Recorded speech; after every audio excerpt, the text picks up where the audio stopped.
आज हम बात करेंगे अपने राष्ट्रीय नवल टाइम्स के चैनल पर आसाराम बापू के महान भक्त शिरोमणि कहे जाने वाले श्री आसाराम मिश्रा जी से, जो प्रबुद्ध वर्ग से आते हैं और नैतिक पार्टी, जो एक हाई कोर्ट के जज रहे पंडित चंद्रभूषण पांडे जी, जिन्होंने बीआरएस ले लिया, उनकी पार्टी है, वो राष्ट्रीय अध्यक्ष हैं, उनसे जुड़े हैं और प्रदेश के पदाधिकारी हैं। और रामाश्रय मिश्र ने भी बीआरएस ले लिया। देखिए दोनों कितनी जुगल बात है कि हमारे राष्ट्रीय अध्यक्ष और प्रदेश के पदाधिकारी रामाश्रय मिश्र जी ने बीआरएस लेकर के जनता की सेवा का मन में ठाना है। और श्री आसाराम बापू जो महान भक्त कहे गए हैं और उनके लिए मुक्त करने के लिए बीड़ा उठाया है, और पार्टी ने और कहा कि ये पार्टी पूरे प्रदेश में जा करके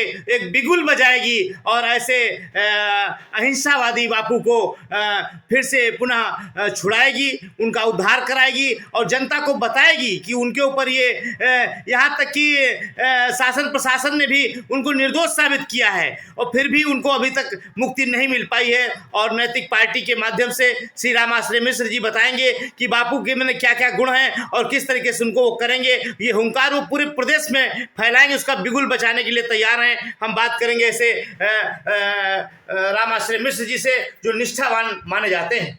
बताएं सर। आज आपने हमारे हृदय को अत्यधिक प्रसन्नचित किया है। आपको बहुत बहुत आभार, बहुत बहुत धन्यवाद।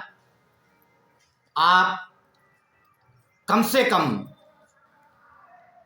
मीडिया में आपने सुना होगा, आपने देखा होगा कि कुछ व्यक्तिगत स्वार्थी पत्रकार लोगों ने, जबकि वास्तव में केस को बाद में न्यायालय में दिया गया, न्यायालय में पहुंचा, लेकिन उसके पहले ही पत्रकार बंधुओं से जो सूचनाएं मिलने लगी समाज में, एक ऐसे महापुरुष के विरुद्ध जिन्होंने पूरे मानव जात के लिए पूरा जीवन अपना दिया है और दे रहे हैं, उनके लिए जेल या उनके लिए फांसी या कोई सजा माने नहीं रखती है, मानवता रखती है माने। और मानवता के लिए ही, अन्यथा जिस बच्ची ने आरोप लगाया, झूठा आरोप, जिससे आज जो इसके आईपीएस अजय लामा अपनी एक रिपोर्ट में कहते सुने जा रहे हैं कि 376 का वास्तव में केस नहीं बनता है, जिस धारा का केस नहीं बनता है, जिस धारा में वास्तव में ऐसा कुछ नहीं हुआ है, डॉक्टरी रिपोर्ट या समस्त रिपोर्ट है, आप समाज के बीच में बातें पहुंचनी चाहिए। न्यायालय ने पता नहीं किस आधार पर, मैं न्यायालय का सम्मान करता हूं, लेकिन अगर कोई ऐसा व्यक्ति है जिसने वास्तव में न्याय देने को, न्याय के विरुद्ध कृत्य किया है, तो महान अपमानित, महान दोषी, और उसके साथ वही कर्म होना चाहिए जो वास्तव में अनैतिक व्यक्ति के द्वारा होता है। आज हमारे राष्ट्रीय अध्यक्ष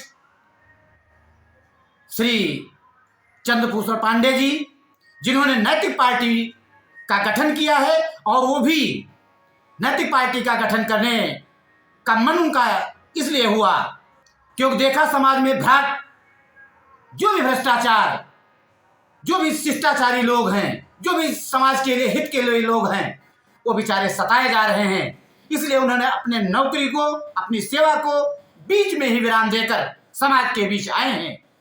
हमारी मुलाकात, हमारा सौभाग्य उनके दर्शन करने को हुआ।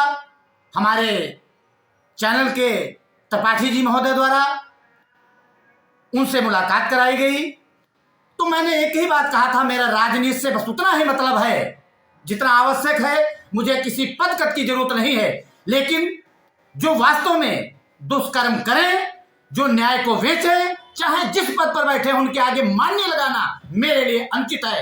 अगर न्याय की बात करते हैं, न्याय करते हैं, तो चाहे जिस पद पर हो, वो एक जमादार, चौकीदार या जो भी उसको आप संज्ञा दे सकते हो, निम्न स्तर के, वो मेरे लिए पूजनीय है, मेरे लिए देव है। अब चाहे जिस पद पर बैठा हो, मेरा इतना तो होगा, मेरे जीवन को समाप्त करा देंगे। जैसे मेरे गुर्देव को जानबूझ करके एक खटंज के तहत फंसाया और सभी लोग जान रहे हैं केवल अपने व्यक्तिगत स्वार्थ पर, एक दो बच्चे के लिए, एक दो परिवार के लिए बोलने के लिए डरते हैं। मैं तो कहता हूं मेरे समाज अगर उनके ऊपर वास्तविक दोष नहीं है तो जिन लोगों ने अन्याय किया है उनके विरुद्ध कम से कम ऐसा कुछ किया जाए।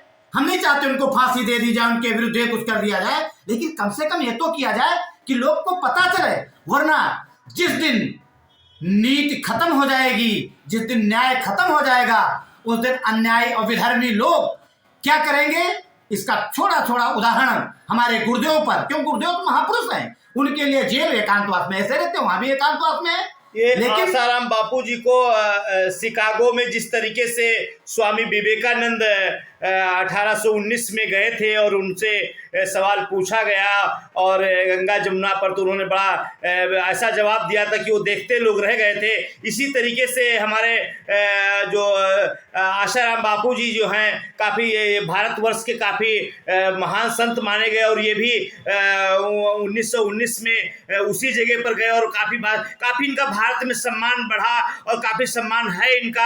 आज भी लोग चाहते हैं कि उनको कोई मुक्ति दिलाए और ऐसा कोई भक्त पैदा हो, क्योंकि वो अब आज न्यायालय भी ये साबित कर रहा है कि वो इस मामले सेक्शन 376 के तहत वो दोषी नहीं है। तो और इस तरीके से आपकी पार्टी पूरी हुंकार भर रही है और अब क्या उनको पूरे जग जागरण कर करके पूरे देश में और पूरे प्रदेश में और उनको छुड़ाकर ही दम लेगी। बिल्कुल, आपकी बात बिल्कुल सही है।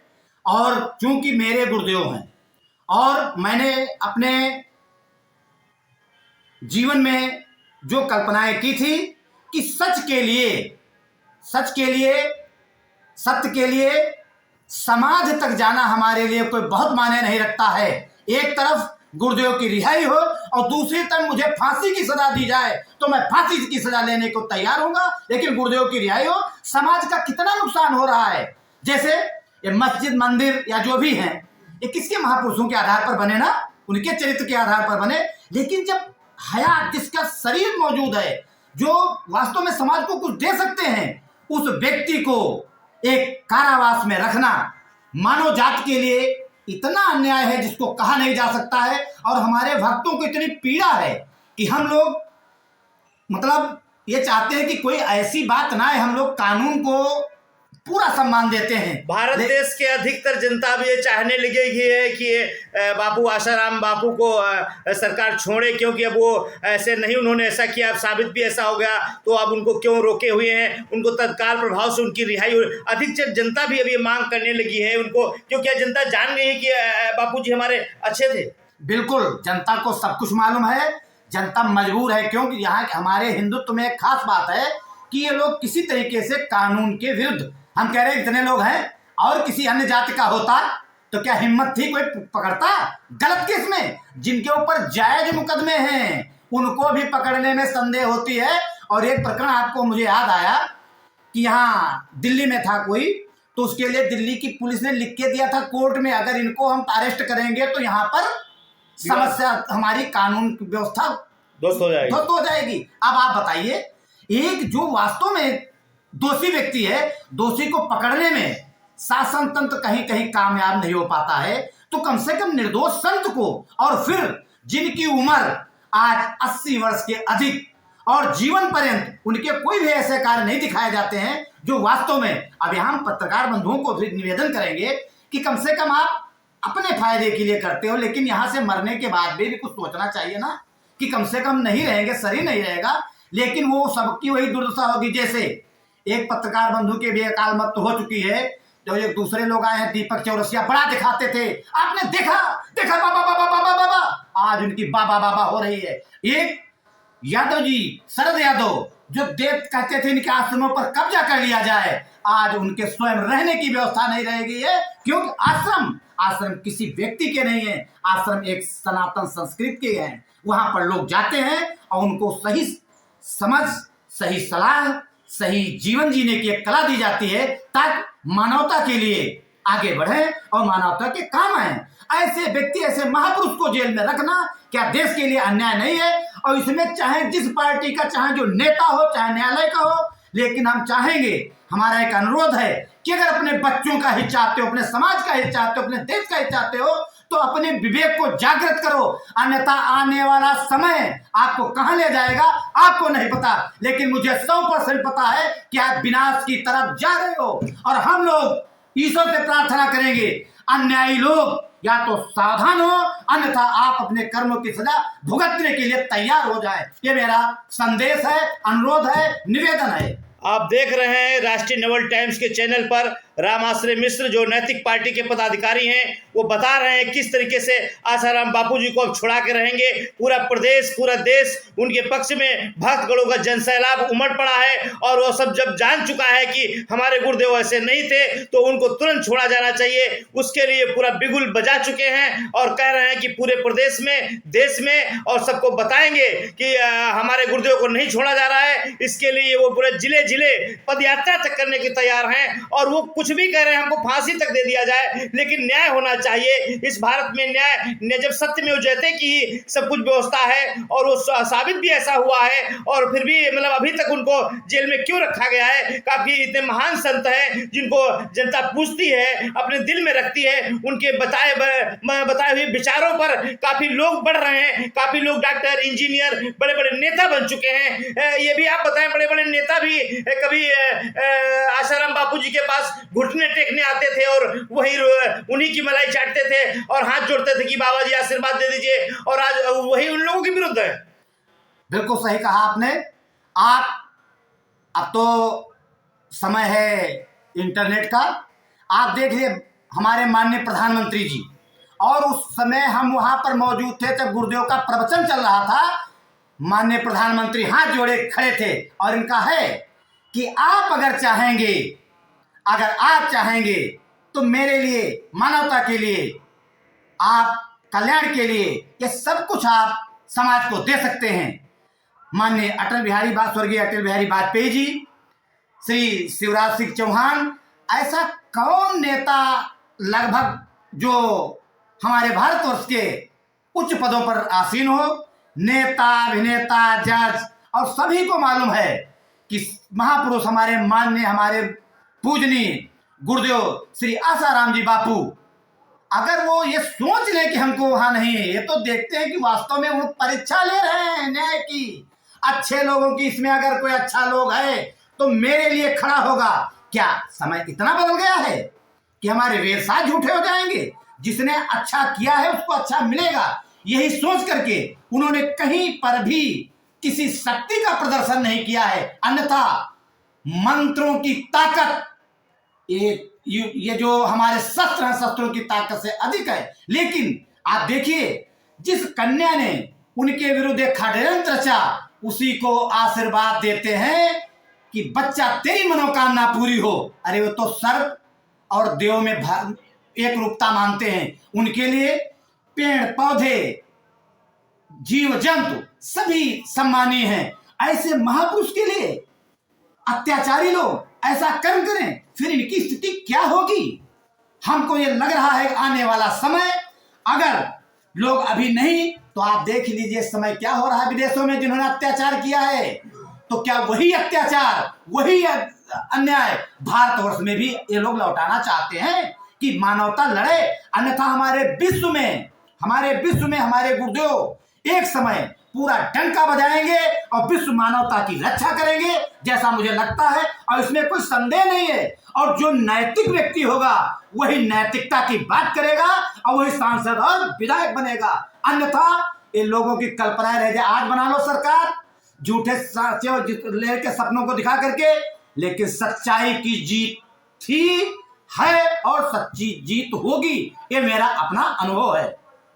आप देख रहे हैं राष्ट्रीय नवल टाइम्स चैनल पर आप रामाश्रय मिश्र जी जो काफ़ी निष्ठावान, कर्मठ और महान शिव भक्त कहे जाते हैं, और भक्त बापू आसाराम जी के भी काफ़ी महान भक्त माने जाते हैं। और उनके लिए आज उन्होंने खुल करके बात रखी कि कोई न करे, एक ऐसा मैं तो व्यक्ति हूँ जो मैं आगे बीड़ा इसको उठा सकता हूँ। और उन्होंने एक साहस किया है कि आगे बापू जी के मतलब विचारों को फिर से पुनः जागृत करने के लिए एक नैतिक पार्टी के माध्यम के द्वारा, और वो पूरी तरीके से बिगुल बचा चुके हैं और कहते हैं हैं कि अब चाहे जो भी हो जाए सरकार के वो पूरी तरह कान खड़े कर देंगे और उनको सरकार को मजबूर कर देंगे सोचने के लिए कि आप तो रिहाई बापूजी की करो।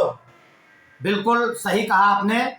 अब मेरा एक लक्ष्य बन चुका है कि हम सभी अपने देशवासियों से अनुरोध करते हैं कि सही मामले में आप छोटी बहुत लालच में न आकर के, किसी तरीके से भ्रम में न आकर के आप ऐसा कोई काम करें जो आपका इहलोक और परलोक दोनों सुखी हों। इसके लिए आप जो हमने जन जागरण सत्य की जीत के लिए चलाया है उसमें आप लोगों का सहयोग हमें अपेक्षित है, अन्यथा आप उसी रास्ते पर जाओगे जैसे रावण के यहाँ बहुत संख्या थी और पांडवों के यहाँ बहुत कम संख्या थी। पांडव जीते न्याय के लिए, रावण हारा अन्याय के लिए, राम जी जीते। पहले तो दिखता है अन्यायी या जो भी ऐसे लोग हैं छोटी छोटी बातों का लाभ उठा करके फायदा ले सकते हैं, लेकिन वास्तविक फायदा क्या है, वास्तविक लाभ क्या है? लाभ तो ये है जीते जी मुक्त और मरने के बाद भी मुक्त। ये दवाई, ये सहयोग, ये प्रेम, ये शिक्षा केवल हमारे महापुरुष दे सकते हैं। और महापुरुषों में हमारे शिरोमणि गुरुदेव महान पुरुष आसाराम जी बापू जो मेरे मन मस्तिष्क और हृदय में विराजमान हैं और उन्हीं के द्वारा मुझे प्रेरणा दी जा रही है कि अब आपको निकलना है, कहना है, बताना है। अरे बाकी तो करने वाला मैं हूं, वो आप होते कौन है? तो गुरुदेव की कृपा, गुरुदेव का आशीर्वाद और इस यज्ञ में जो पूर्ण आहुत करेंगे, जो आहुत करना चाहते हैं, जो सत्य की शैली, सत्य के मार्ग में चलना चाहते हैं, सत्य, अहिंसा और धर्म की जरा भी उनके अंदर सोच है, समझ है और जानते भी हैं कि इसका लाभ उनका कभी भी हानि के रूप में बदल नहीं सकता है। कि जिसके साथ आपने लाभ दिया है, जिसके साथ अच्छा कर्म किया है, अगर भूलवश कहीं पर भी वो आपके साथ अन्याय करता है तो उसको जन्म जन्मांतरों में, जैसा हमारे ग्रंथों में आता है, वेदों में आता है, आपको भुगतना ही होगा। क्यों? जिसने आज तक आपके लिए, केवल आपके लाभ के लिए, आपके परिवार के लाभ के लिए, आपके देश के, आपकी मानव जात के लिए, उनके में कभी भी किसी देश, किसी जात, किसी वर्ग के लिए कोई घृणा नहीं है। ऐसे व्यक्ति को जेल में रखना अपनी कब्र खोदने की बराबर है। आप कहां जा रहे हो? आप चाहे जितनी बड़ी उन्नत कर लो, लेकिन अगर आपके अंदर आत्म शांति नहीं है तो आपका विनाश संभव है। आत्म शांति के लिए महापुरुषों के आगे जाना ही होगा। और ऐसे महापुरुष हमारे भारतवर्ष में मौजूद। ज्यादातर संतों के विरुद्ध ऐसा किया जाता है, एमपी एमएलए कोर्ट हो सकती है, आईएएस आईपीएस की कोर्ट हो सकती है, लेकिन मेरे संतों के लिए ऐसा कोई न्याय प्रक्रिया नहीं बना है। 10 साल 5 साल के बाद एक पेशी लगा दिया और उसमें कोई भी पैरवी करे चाहे न करे, लेकिन नहीं तो अपनी मर्जी से कर रहे हो तो महापुरुषों के विरुद्ध ये षड्यंत्र बंद हो, अन्यथा मानवता रूठेगी, प्रगति रूठेगी। और क्या होगा ये आपको अंदाजा कब होगा? जब ये सब समाप्त हो चुका होगा। इसलिए हमारा अनुरोध, हमारा निवेदन, आप सुधरें, आप समझें, आप हमारी विनती को मानें और महापुरुष के बारे में जिस स्तर पर जहां भी बैठे हो, जो भी कर सकते हो, करने की कृपा करें। आपका और आपके परिवार का कल्याण ही होगा, ये मेरा ऐसा मानना है। देखिए, राष्ट्रीय नवल टाइम्स चैनल पर रामाश्रय मिश्र जी बता रहे थे, अगर कि जीवन का कल्याण चाहता है, कोई भी नेता हो, अभिनेता हो, कोई हो, अपने गुरु का सम्मान सभी को करना चाहिए। आज उन्होंने जो हुंकार भरी, उन्होंने बताया उनको मुक्ति दिलाने के लिए अब वो गांव-गांव ये अलख जगाएंगे और बताया किस तरीके से बापूजी के ये जो कितने तरह के राजनीतिक पार्टियां हैं उनकी उन्होंने पोल खोली, उनकी कलई खोली कि किस तरीके से उनके सामने वो बैठते थे, उनसे आशीर्वाद प्राप्त करते थे और आज उनको ही भूल गए हैं। और मैं एक बात और आखिरी सवाल जानना चाहूँगा मिश्रा जी, क्योंकि बापू बापूजी का जो हर जाति वर्ग में इनका पैठ थी बापूजी की, इनके जो विचार थे, इनका जो नेतृत्व था, हर कोई गले में कंठी बढ़ा करके, बच्चे भी मतलब जो है कि चाहे वो किसी भी जात का बेटा हो और किसी भी धर्म का हो, काफी अनुयायी उनके बढ़ गए थे। तब तो ऐसा सरकारों को नहीं करना चाहिए था। सही है, एकदम सत्य है। अब इस पर हम आपको बताएं कभी, क्योंकि इन्होंने पता नहीं कोई चैनल वाले बेचारे कभी कभी कोई एक आधे लोग है सुदर्शन की वहाँ चौहान जी हैं, और या हमारे एक दो चैनल वाले लोग हैं बेचारे, ज्यादातर तो केवल आज जो भी सेवाएं थी, जो चौथा स्तंभ, पांचवा से 15वां स्तंभ जिसको बताते हैं, जैसा आप लोग सोचे हैं, केवल एक उसका पेट पालू, जैसे शिक्षा पेट पालू, इससे हर जो सेवा था पेट पालू हो गया है। हमारे गुरुदेव महाराज छोटे बच्चे से लगा करके, जैसे आज माता पिता, अब ये जो 14 फरवरी का वेलेंटाइन डे था, वेलेंटाइन डे को मातृ पितृ पूजन दिवस के रूप में मनाया। 25 दिसंबर को जो बड़ा दिन मनाया जाता था, तुलसी पूजा दिन मनाया, क्योंकि अब इनका वैज्ञानिक शोध भी हो गया है कि आप देखिए जैसे जैसे विचार होते हैं वैसे पेड़ पौधों में हरकत चालू हो जाती है। तो कम से कम कितने लोगों को गरीब एरिया में कार्ड बने हुए हैं, कपड़ा, राशन, किताब, पढ़ने के लिए, शिक्षा के लिए, गायों की सेवा। आज ये सरकारें जो कहती मैंने गाय के लिए किया है, हम कहते चलो बापू आसाराम जी के आश्रम की आप गायों का दर्शन कर लें। कितनी हजारों गायों को बेचारे भीख मांग के 1-1 रुपया ला करके कोई सरकार नहीं देती है। ये सहयोग कौन करता है? मानवतावादी लोग।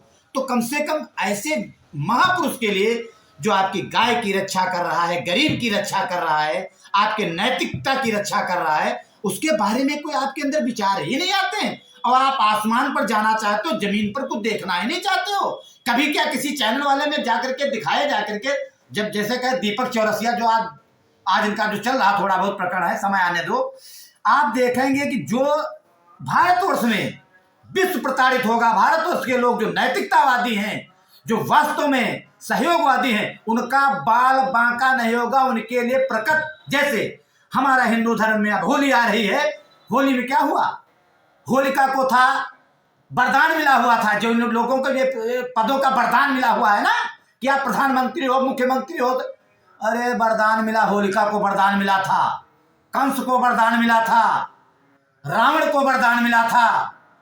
वरदान किसके फेल हुए? ताकतवरों के वरदान फेल हुए, और नैतिकतावादी लोगों के, जिन्होंने वास्तव में नैतिकता की, जिन्होंने सहयोग किया, जिसको वरदान था कि ये जलेगा, वो जला नहीं। प्रहलाद को उनके बाप ही ने जलाने का प्रयास किया और बच्चा नहीं जला।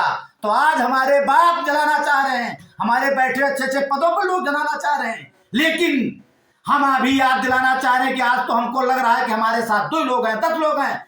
आने वाले समय में किसी की हिम्मत नहीं है कि नैतिकतावादी लोगों के, हमारे गुरुदेव के अलावा यहाँ विश्व में किसी की औकात नहीं है। और सब चाहेंगे कि महाराज जी दर्शन दो, ये जेले वाले तो रह नहीं जाएंगे इनके आगे, सब खत्म होगा। लेकिन फिर भी आपकी व्यवस्था के लिए, आपके कानून के लिए हम लोग हर जगह नतमस्तक हैं। लेकिन अगर कानून का दुरुपयोग होगा, जब कानून का दुरुपयोग होगा, तो सत्ताएं मिटी हैं, राजा मिटे हैं। पहले तो अंग्रेज भी थे, पहले शासक मुसलमान भी थे, शासक 100 से शासक थे, एक नहीं रह गए। आने वाले समय में नौटंकी करके चाहे जो कर ले, लेकिन क्या सच्चा नहीं है कि एक महापुरुष जिसने केवल सेवा की है, एक लड़की की बात छोड़ दीजिए, हजारों लाखों या 5 बेटी पढ़ाओ बेटी बचाओ, झूठ का नारा।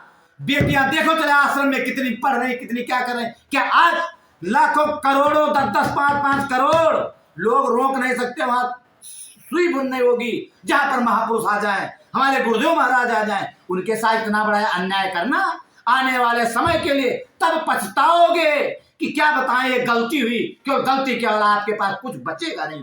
ये मेरा मानना है, ऐसा मेरी सोच है। इसी के साथ आज आप आए, आपको बहुत बहुत आभार। हमारी बात आपने जनता के बीच में, जनता जनार्दन के बीच में, शासन प्रशासन के बीच में आपने पहुंचाने का कार्य किया है। हम आपको सादर हृदय से सादर आभार व्यक्त करते हैं और आशा करते हैं कि आप इसी तरीके से जहां भी होंगे, जैसे भी होंगे, आप हमारे गुरुदेव के लिए, हमारे समाज के लिए, हमारे मानवता के लिए नैतिक मूल्यों की रक्षा के लिए अपने आप जीवन को इसमें समर्पित करेंगे तो इस तरीके का जीवन आपको कितनी बार अभिलाष मिलेगा, इसमें कोई संदेह नहीं है। क्यों? अरे आए थे हरिभजन को मोटन लगे कपास, उसमें हम लोग नहीं है। हम अगर हरिभजन के लिए आए हैं, सत्यता के आए हैं, तो करके दिखा दूंगा। हमें चिंता नहीं उनकी, उन्हें चिंता हमारी है। हमारी नाव के रक्षक सुदर्शन चक्रधारी है। आप देख रहे थे राम आश्रय मिश्रा जी बता रहे थे किस तरीके से हुंकार भर रहे हैं अपने गुरुदेव को मुक्त करने के लिए। आप देख रहे हैं किस तरीके से उन्होंने तेजस्वी वक्ता के रूप में उन्होंने कहा, उखाड़ फेंक देने का भी आह्वान किया है कि अब बहुत हो गया, सीमा होती है हर चीज़ की। और उन्होंने कहा कि जबकि हमारे पास मंत्र ऐसे हैं जबकि हम उसका उपयोग कर सकते हैं, मंत्र महामणि विषय ब्याल के और मेटत कुंवंग कठिन भाल के, सभी पर उन्होंने प्रकाश डाला और उन्होंने बताया कि किस तरीके से अब चाहे जो भी हो जाए, गांव गांव वो स्वयं जाएंगे, पूरे जिले जिले वो स्वयं जाएंगे बाबा जी की मुक्ति के लिए, आसाराम बापू के मुक्ति के लिए। वो हर जिले जिले खुद पद यात्रा करेंगे और अपना रथ हाँकेंगे और उनको मुक्ति दिला कर रहेंगे। आप राष्ट्रीय नवल टाइम्स पर देख रहे थे, रिपोर्ट लखनऊ से।